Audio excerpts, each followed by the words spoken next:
yang nggak kalah penting itu yaitu tunjangan.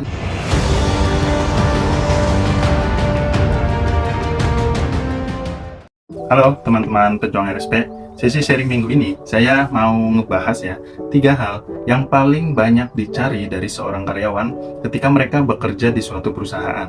Saya mau membahas dari bahasa yang sederhana atau yang biasa disebut sebagai ABC System. A. Aktualisasi, B. Benefit, dan C. Culture. Oke, konsep ABC System ini merupakan konsep umum yang banyak dijadikan panduan oleh HR teman-teman dalam mengembangkan program-program di HR. Yang pertama, aktualisasi, yaitu pengembangan atau proses refreshment, penyegaran dalam karir seorang karyawan. Entah itu ilmu, skill, knowledge, jabatan, tanggung jawab, atau tantangan-tantangan baru. Yang kedua, benefit atau hal-hal material yang didapatkan secara nyata, bisa gaji, tunjangan, insentif, bonus, dan lain-lain. Yang ketiga adalah culture atau budaya perusahaan, lingkungan perusahaan yang mendukung tempat mereka bekerja seperti competitiveness, fairness, disiplin, kerja keras, tanggung jawab, dan lain sebagainya. Nah, teman-teman, sebenarnya mungkin banyak alasan seorang karyawan untuk bisa tetap stay di suatu perusahaan. Tapi di sesi sharing ini, saya ingin membahas 3 hal yang paling banyak tadi. Semoga ini menjadi panduan buat perusahaan untuk mengembangkan program-program yang cukup baik di HR. Yuk kita pelajari lebih dalam lagi apa yang dimaksud dengan ABC System ini. Oke, yang pertama tentang aktualisasi diri seorang karyawan. Teman-teman pejuang RSP, saat kita memilih suatu pekerjaan di perusahaan, tentunya dan pasti ya, kita ingin karir kita itu ada peningkatan, mulai dari sebagai staff, terus mau jadi officer, jadi supervisor, jadi manager, GM, direktur, sampai kita di level tertinggi gitu. Tapi kan untuk di setiap level ini membutuhkan ilmu dan skill yang berbeda-beda. Nah, seorang karyawan ini bisa betah di suatu perusahaan, mau nggak mau, karena diri kita itu atau karyawan tersebut punya kesempatan untuk mengembangkan kemampuan dan karirnya, mengembangkan pengetahuannya, mengembangkan skillnya, atau yang kita sebut sebagai aktualisasi diri. Ya, punya pekerjaan yang ada tantangan dan unik gitu di setiap jenjangnya ini. Bisa mendapatkan pengetahuan-pengetahuan baru, bisa dapat ilmu-ilmu baru, dikasih pekerjaan yang semakin mengasah ilmu dan skill gitu kan, bukan sekedar pekerjaan-pekerjaan yang monoton dan itu aja.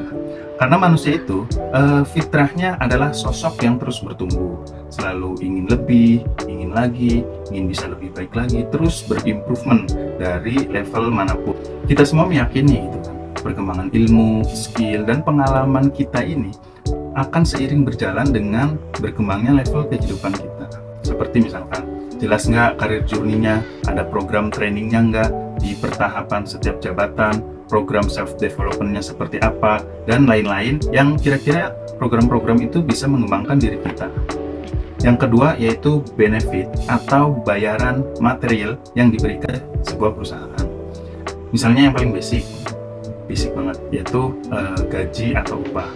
Ini yang paling basic, berapa gaji minimal yang bisa didapatkan di perusahaan tempat kita bekerja, terus output pekerjaannya seperti apa yang diharapkan, ini match atau enggak.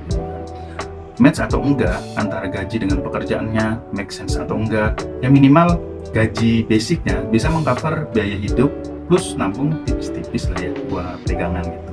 Nah, benefit itu juga bukan cuman gaji loh teman-teman. Ada juga uang lembur saat kita bekerja extra time, jaminan kesehatan, minimal BPJS, terus uang pensiun. Ada lagi tunjangan-tunjangan yang bisa mensupport pekerjaan-pekerjaannya.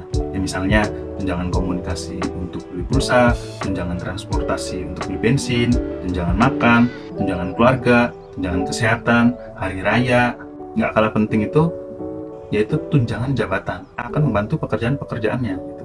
Bisa juga benefit ini seperti financial support, misalnya pinjaman tanpa bunga atau bantuan hukum kalau ada masalah, atau juga saran-saran atau support investasi dan asuransi gitu ya. Syukur-syukur bisa dibantu oleh perusahaan.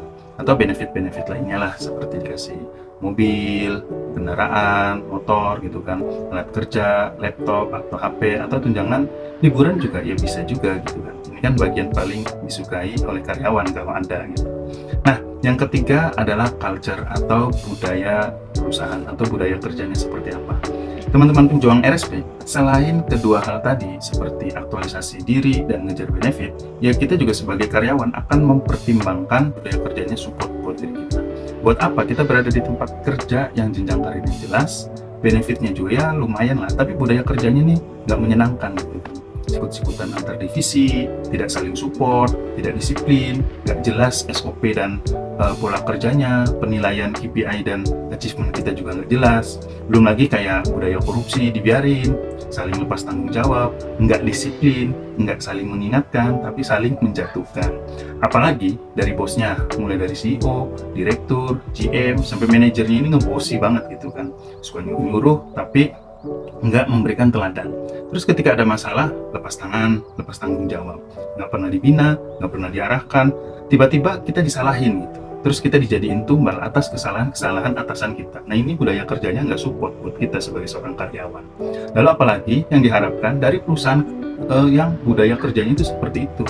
Oke teman-teman, kita juga sebagai karyawan harus bijak ya melihat ABC sistem ini gitu kan. Memang nggak ada perusahaan yang perfect banget, perusahaan yang sempurna dan menjadi tempat yang paling baik dengan ABC sistem support paling bagus gitu. Pasti ada kelebihan dan kekurangannya di masing-masing perusahaan. Ada tempat kerja yang aktualisasinya bagus, tapi benefitnya ya B aja gitu kan. Ada juga perusahaan yang culture-nya bagus, support banget kita buat kerja nyaman gitu kan. Tapi aktualisasinya nggak ada gitu. Media untuk aktualisasi dirinya nggak ada mentok gitu kan. Ada juga yang benefitnya bagus, tapi aktualisasi dan budaya kerjanya nggak sesuai dengan value-value kita. It's life teman-teman, inilah hidup. Jadi ya bijak-bijaklah menimbang dalam menilai perusahaan tempat kita kerja saat ini gitu kan. Sehingga tempat kerja kita itu jadi tempat kerja yang paling representatif dan nyaman buat kita.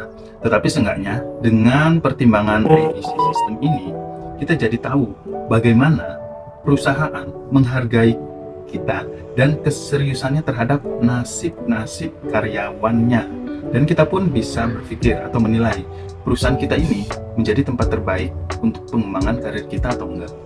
Baik teman-teman, demikian. Terima kasih dan selamat mempraktikkan.